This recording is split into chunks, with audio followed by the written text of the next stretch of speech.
हैं ये हम लोग कम से कम 10 साल हो गए हमें।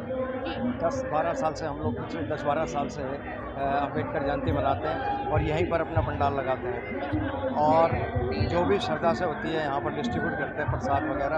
हम लोग ये 131वां जन्मदिवस है और इसको हमारे यहीं नहीं सारे सब जगह धूमधाम से मनाया जा रहा है।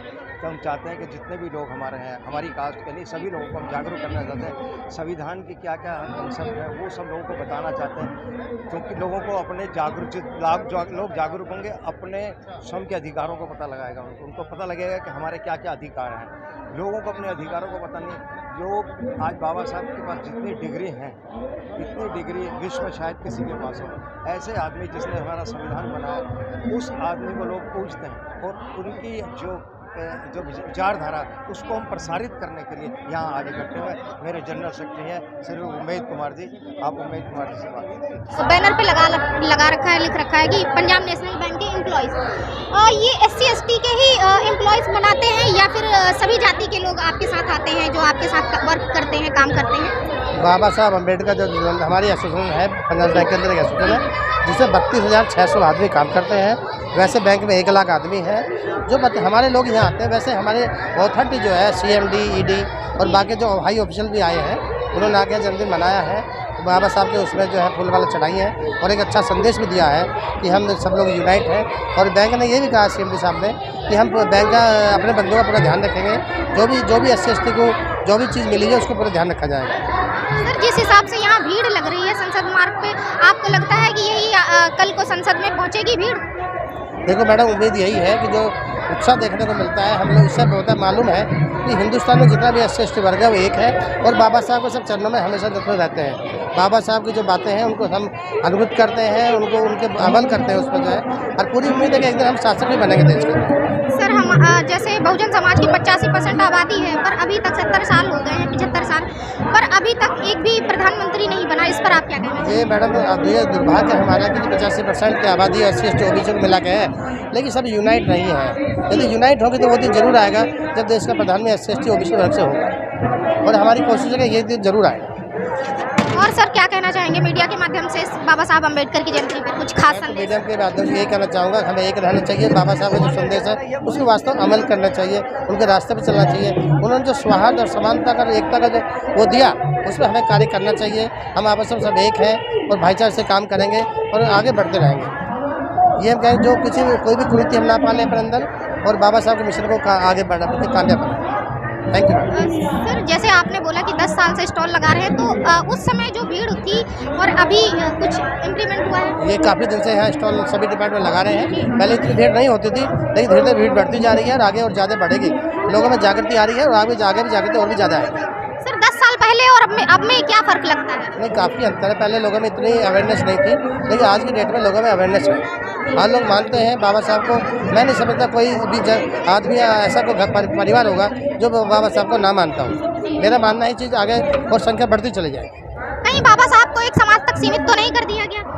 ये थोड़ा सा दुर्भाग्य रहा है हमारे सबसे पहले, लेकिन अब वो बात नहीं है। सभी वर्ग बाबा साहब को मानता है, सबके विचारों पर चलता है। तो बाबा साहब ने जो काम किया है वो सभी के लिए कार्य किया है। ये जरूर बात है कि उस चीज़ का प्रचार नहीं हुआ, लेकिन सच्ची बात यही है, जब बाबा साहब को पढ़ते हैं तो पता लगता है कि बाबा साहब ने हर वर्ग के लिए काम किया। ऐसा कोई वर्ग नहीं जिसके लिए बाबा साहब ने काम नहीं किया, स्पेशली लेडीज़ के लिए उन्होंने काम किया। क्या कहना चाहेंगे अम्बेडकर जयंती पर कुछ खास? अम्बेडकर जयंती पे जो समाज के दबे कुचले अधिकारविहीन लोग थे, ये उनके अधिकारों को प्राप्त करने का, उनको एक याद करने का दिन है। बाबा साहब ने समाज के उन व्यक्तियों के लिए काम किया जिसके अधिकार कहीं किसी के द्वारा दबाए जा रहे थे। आज बाबा साहब के द्वारा दिया गया वो संविधान है जो ये साबित करता है आपको कि जिस व्यक्ति के भी अधिकार कहीं दबते हैं वो बाबा साहब की उसमें आता है, शरण में आता है। मतलब जिस व्यक्ति को भी ये लगा कि मेरा अधिकार कहीं दब रहा है, किसी भी लेवल का हो, वो चाहे रूट लेवल का हो, चाहे मीडियम लेवल का हो, चाहे हायर लेवल का हो, जिसको भी लगता है कि मेरा कहीं अधिकार मांगा जा रहा है तो वो बाबा साहब की शरण में जाएगा, बाबा साहब के कानून के पास जाएगा। और सर, क्या कहना चाहेंगे कुछ?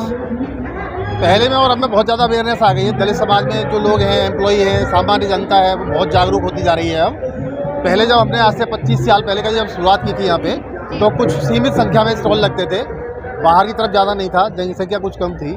आज की डेट में ये स्टॉल बहुत ज़्यादा लगते जा रहे हैं। स्टॉलों की संख्या इस रोड की अपेक्षा चौक तक निकल चुकी है, चौक से और बाहर भी जा रही है।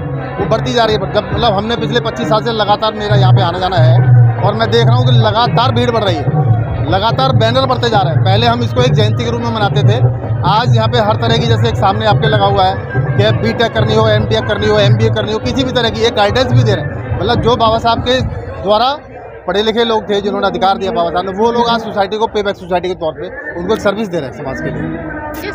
जैसे सरकारी जॉब्स में, जैसे अभी सामने देख रहे हैं रेलवे का लगा हुआ है, SBI बैंक का लगा हुआ, तो मतलब गवर्नमेंट एम्प्लॉय भी अब करने लगे हैं, बाबा साहब की जयंती खुलकर मनाने लगे हैं, कहीं ना कहीं स्टॉल लगाते हैं। बिल्कुल बिल्कुल, ये बात सही है आपकी। बाबा साहब की एम्प्लॉय को अब देखिए, जब बाबा साहब ने संविधान बनाया आज से 30 साल पहले, एक उनकी पहली जनरेशन थी जो पढ़ लिख के थोड़ा सा रिजर्वेशन के माध्यम से नौकरी में आई। जब नौकरी में आई तो उनके पास सक्षम नॉलेज आई तो उनके पास पैसा भी आया और उससे फिर उनकी हिम्मत बढ़ी।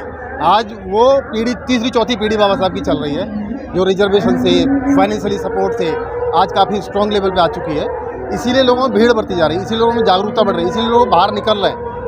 ठीक है ना, जहाँ हम इंडिविजुअल होते हैं, जब अकेले होते हैं तो हमारे मन में डर होता है, लेकिन जब हम समाज में बड़े लेवल पर निकलते हैं तो वो डर हमारे दिल में नहीं होता, किसी के द्वारा दबाए जाने का, धमकाए जाने का। जिस हिसाब से बाबा साहब ने आरक्षण दिया था उसका कहीं ना कहीं बेनिफिट मिल रहा है। बिल्कुल मिल रहा है, बिल्कुल मिल रहा है, हर लेवल पे मिल रहा है। अभी यूपी में इलेक्शन है, उन्होंने जो नगर निगम के हैं उनके इलेक्शन में उन्होंने बाकायदा रोटेटरी सिस्टम किया है। रिजर्वेशन का बेनिफिट तो देखिए प्रतिनिधित्व का मामला है, यदि आपको रिजर्वेशन किसी क्षेत्र में नहीं मिलता तो इसमें आपकी वहाँ पर प्रेजेंटेशन ही नहीं है। रिजर्वेशन का मतलब ही यही है कि आपको वहाँ प्रेजेंट करना है अपनी सोसाइटी को।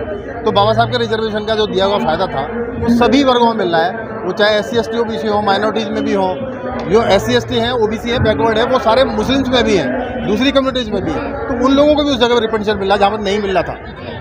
सर, आप समाज को, खासकर बहुजन समाज को आप क्या संदेश देना चाहेंगे? मैं तो उनको यही संदेश देना चाहूँगा कि वो लोग कम से कम एक किसी क्षेत्र में अपना प्रभुत्व कायम करें, उस क्षेत्र में उनका कोई कंपटीटर होना ही नहीं चाहिए, तब वो अपने आप को बहुत ज़्यादा लेवल पे ऊपर उठा पाएंगे। हम क्या है, हम सारे फील्ड में ट्राई कर रहे हैं, हमारे समाज का सारा तबका है, कुछ नौकरी में है, कुछ व्यापार में है, कुछ किसी फील्ड में है, कुछ आर्किटेक्ट में है, कुछ इंजीनियरिंग में है, कुछ डॉक्टर में है, लेकिन हमारी जो मेजॉरिटी है, जो हमारा मतलब एक लीडरशिप है, वो किसी एक फील्ड में नहीं है। जब हमारी किसी एक फील्ड में लीडरशिप होगी ना, तब वो समाज, क्योंकि उस फील्ड में लीडरशिप हमारी होगी, तो फिर वो अल्टीमेटली किसी भी तरह का समाज का व्यक्ति हमारे पास आएगा ही आएगा। जब हमको आएगा ही आएगा, हमारे से बढ़िया सर्विस दे ही नहीं पाएगा कोई, तो हमको फाइनेंशियली सपोर्ट भी करेगा, फीस भी देगा उस चीज़ की, तब हमारी लीडरशिप उभर के आएगी। हम किसी भी क्षेत्र में हमारे समाज के व्यक्तियों का किसी भी एक फील्ड में, एजुकेशन में, ना एम्प्लॉयमेंट में, ना ही इंजीनियरिंग में, ना इंडस्ट्री में, किसी एक फील्ड में ना वो लीडरशिप नहीं है। बड़े बड़े बिजनेसमैन हैं, लेकिन उनकी एक कहना चाहिए मतलब टॉप नहीं है उनका, मतलब अभी बढ़ने की उनकी गुंजाइश है। मतलब एक समाज का एक तबका ऐसा नहीं है जो इसके मतलब कोई सब्स्टिट्यूट दूसरा लोग दे पा रहे हो। हम ना एजुकेशन फील्ड में मतलब मास्टर हैं, ना इंजीनियरिंग फील्ड में मास्टर हैं, हमारे व्यक्ति सारे छोटे छोटे लेवल पे अलग अलग चित्राए हुए लोग हैं। हम चाहते हैं कि मतलब हमारे समाज के व्यक्तियों का, दलितों का, SC ST OBC वालों का, माइनॉरिटी के लेवल पे, कम्युनिटी के लेवल पे एक लीडर से वो बननी चाहिए। मतलब उस क्षेत्र में हमारा बाउंडेड क्षेत्र होना चाहिए, उसमें कोई दूसरा कंपटीटर पैदा ना करने पाए। हम अपनी ऐसी क्वालिटी पैदा करें कि उस क्षेत्र में क्वालिटी आ ही ना पाए हमारी कोई दूसरी। Thank you sir. Thank you. नाम है और क्या कहना चाहेंगे अम्बेडकर? मेरा नाम होशियार सिंह है और मैं बाय प्रोफेशन एडवोकेट हूँ, और मैं सबको ये मैसेज देना चाहता हूँ कि आज बाबा साहब का जो 133वां हम जन्मदिन मना रहे हैं, हम सब लोग जागरूक हो चुके हैं, अपने अधिकारों की लड़ाई लड़ने के लिए हम तत्पर रहेंगे और इन फ्यूचर में हम एक दूसरे का साथ रखेंगे। अगर हमारे किसी भी भाई के साथ, SC ST के भाई के साथ अगर कोई भी प्रॉब्लम आती है तो हम निःशुल्क हम उनको जो है लीगल एड प्रोवाइड कराते हैं। ये हम इस आपके चैनल से हम आपको मैसेज देना चाहते हैं पूरे भारतवर्ष को। दिल्ली हाई कोर्ट में हम प्रैक्टिस करते हैं और कलकत्ता कोर्ट में हमारा अपना चैम्बर मिला हुआ है। तो मेरी साहब पब्लिक से अब सबसे गुजारिश है, हाथ जोड़ कर हार्दिक शुभकामनाएं हैं ये कि बाबा साहब के लिए एक दिन के लिए विशेष समय निकालें और ऐसे समय पर आकर के हमारे इस उत्सव का मनोबल बढ़ाएं, लोगों को अच्छा लगे। तो मेरी ये धन्यवाद है। जय भीम, जय भारत।